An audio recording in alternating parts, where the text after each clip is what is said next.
Hi, everybody. Welcome to another Podcast Shorts episode. Today I have my two besties with me. We got Michelle and we have Tosi. And we are what you would call long distance friends. We've been keeping this thing going for a long time. It's okay to tell people y'all's locations. Yeah. She's based in Chicago. She's based in Dallas. And I'm based in the metro Atlanta area. And so we've made our friendship work for quite some time. And so we just wanted to talk about like long distance friendships and adult friendships in general. So that's gonna be our main topic. But because there's grace for that, we have to start with that. So my first question for everybody is in what area of your life do you feel like you've been giving yourself the most grace for lately? Let's hear it, folks. So mine would be waking. So I feel like when we think about people being overweight, well, we generally, okay. Society? Thank you. We think about them being like lazy or like unattractive or like it's gross or like there's some deficiency that they have in which they can't overcome them being overweight. And I'm trying to like let go of all of those things because first of all, it's not true. And I think that's really unfair that we think that. And it's also untrue in my situation. And I want to like not put that pressure on myself because I also think it's really impeding my journey. Mm-hmm. So I'm trying to give myself grace to just like move forward in my health journey and take care of my body and remember like that it's been through a lot and it's given me a lot and it is beautiful and strong and it's worked really hard. So yeah. Yes, beautiful. Shelly? Yeah. I'd say I've given myself grace for just my mood, like not being in a good mood all the time. And if I'm not in a good mood, embracing it and like sitting with it as opposed to trying to like skirt past it or cover over it to show up for others. And that's new for me. I feel like I've been able to coach myself out of a bad mood or look at the bright side or like, and there's time and place for that, but I think there's also time and place to like sit with how you're feeling and be able to do that. Guilt-free. Guilt-free. And yeah, I think I've been learning to give myself grace for that. Wonderful. Yeah, that makes me happy. Yeah, and I can relate. Like, I think I've always been, I'm a people pleaser. I'm a recovering people pleaser, as I say. And yeah, it's hard to not focus on how everyone sees you at a specific time, especially when you're going through hard times. I mean, that's why this platform exists. There's grace for that. Like, because especially in hard, rough times, like that's when we should be giving ourselves the most grace. So being able to authentically like, be in a bad mood or be upset or be sad, normalize those things. And so I love that for you. And I agree. And I think I've been giving myself grace with like disagreeing with people and like telling myself it's okay, especially like people I really honor and respect. I mean, my parents, like, I used to just always want to be on the same page as everybody and want harmony. And I think I'm, now embracing the differences and just seeing it as we have different perspectives on things. We can each learn from each other. We don't need to see things the same way. And even if, someone is seeing things in a negative light, like that's also okay. And not feeling like beholden to that and making that like affect me as much as it's affected me in the past. So I think that's an area that I'm giving myself grace. So thank y'all for answering that. And I love to hear how we're giving ourselves grace. And, as you're listening and watching, I want you to think about how you are or are not giving yourself grace through the season you're going through. And, let's ramp it up. So, okay, moving on to our main topic of long distance / adult friendships. I just want to say how grateful I am for each of you for being my girls and my people for so long, being in my corner. And the main thing that I think makes our relationship or, our friendship as a, what's it called?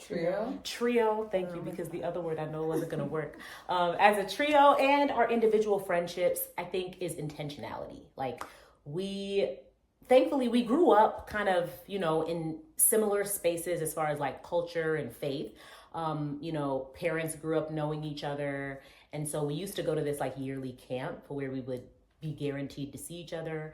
But as we've grown to working adults, you know, with our own finances and things, we've had to be more intentional about keeping up with each other as we live so far away. So, yeah, we talk all the time. We have a group chat. We be on FaceTime. You know, anybody has a decision, they need some people's opinions, whether it's a fashion consult, whether it's a text that you send into a friend, or an email you send into a boss or something. Like we're just like very integrated in each other's everyday lives.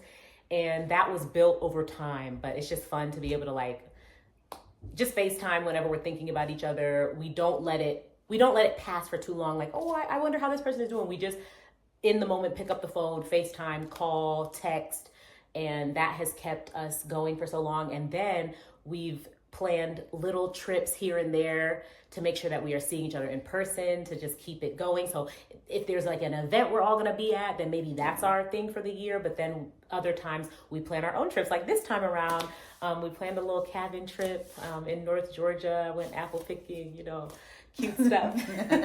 But in the past, we've gone to like Palm Springs. What else? We've had a whole bunch of like trips that haven't left the We've been in group chat. Dallas a couple times. We've been in Dallas a few times. Like we make it work. Chicago, we met up there. Yeah. So intentionality, and then the love binds us together, and you know, yeah. So I think that's what makes our friendship work for so long, and you know, by the grace of God, continue to work. So yeah. I'm gonna move it over to you, Tosi. My question for you is, when adult friendships don't work, why do you think that is, or what barriers do you think exist as it relates to maintaining good adult friendships?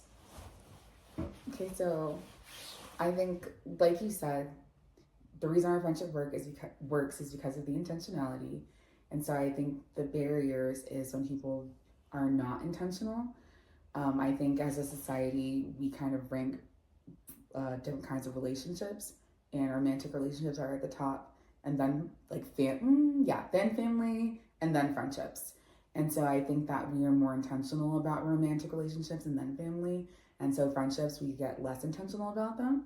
Kind of are like, you know, whenever we can get to those, you can get to those. But I think that they really are important, especially when you are an adult and have a family, because your partner, as great as they are and as much as you love them, they can't be your everything. It's too much to put on one person. So you need your support from your community. You need your friends. Your family is also great too. Like if you have siblings, like if you don't, like what are you gonna do? Like you need friends. I think that's really important to like kind of get out of that mindset that like friendships are on the bottom. Yeah. And realize that they're just another kind of relationship.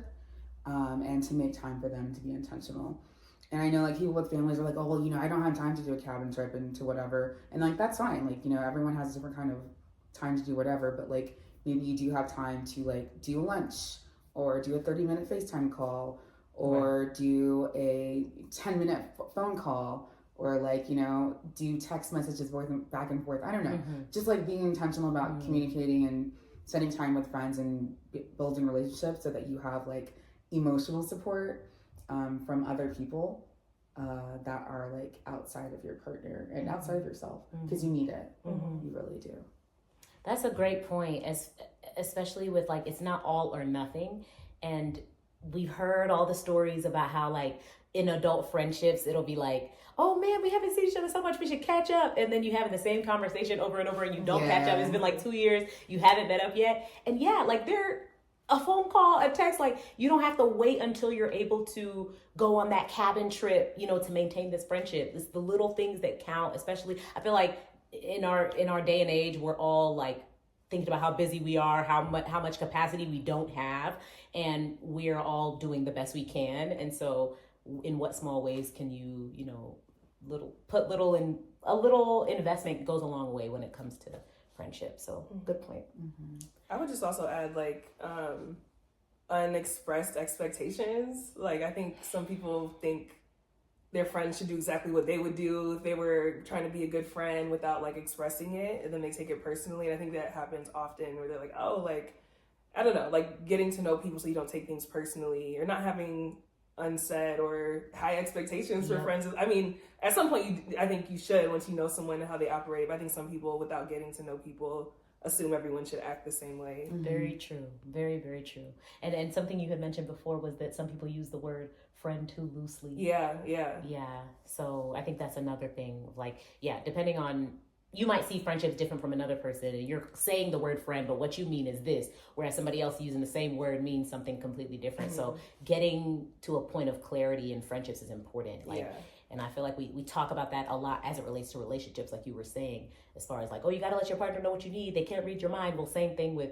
friendships. Like, humans cannot read other humans' minds. So and I think there's also a lot of the stories we tell ourselves about, like, oh, they're just my friend, so I shouldn't expect X, Y, and Z. There's also that. And it's like, no, you can. You can expect that, and that's okay. And that doesn't mean you're needy. That doesn't mean, whatever. Like, so. And I think there's tiers of friendships. I don't think you don't have to be intentional with, I mean, you try to be authentic with every friend, but being intentional with the people you need to be intentional with. I think that's how you cultivate deeper friendships.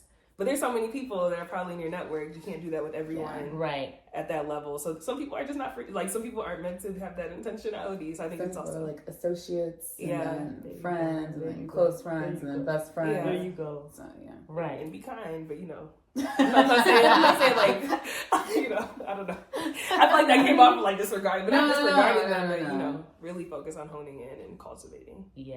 Yes, 100%.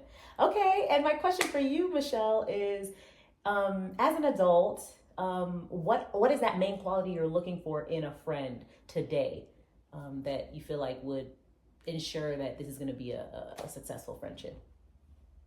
I think I already said the word, but I would say authenticity, like being yourself, not being someone for someone else or wanting to fit in with someone else or thinking that you have to shape shift at all when you hang out with someone. I think I value people that are just authentic. Because I feel like you don't always need a friend just to go out with, or you don't always need a friend just to go to dinner with, but like people that are intentional about, oh, I'm having a bad day, let's watch a movie, or let's co-work together, let's do something different. I think as an adult, building new friendships, those are so important, because you can't just be brunch buddies and then like when stuff hit the fan in my life, you're not really, I don't know, like you're not really there. It's not deeper on another level. So I would say authenticity of being able to be myself, and then also them being able to be themselves. I love that. That's so important, to be able to show up, especially if it's going to be sustainable and something that you have for a very long time. Like I'm hoping for lasting relationships and friendships as well, and so I think just how to make it not as easy as possible. And if you're able to be yourself, then that's going to be easier than keeping up a farce or, so. And someone's not for you. Like, if you're authentic, it's just like, okay, like. This has been great. This has been nice. Yeah. This is the end. This is the although we've come. Oh my gosh. Okay. Any last comments or additions about friendship before we close out? I'm curious about what you would. I mean, what I was thinking is like honesty, to add to your authenticity, honesty to like communicate what your needs are. And then honesty to like say like, I don't know, just say the truth, not to lie to each other. I know that goes along with authenticity, but I just think it's like another piece of communication. Like if something happens, like let's say, you call, you FaceTime someone, they don't answer, and then you're like feeling hurt, just communicate like, I felt hurt when you didn't answer my FaceTime call. So that they can then say like, I was washing dishes and I couldn't answer.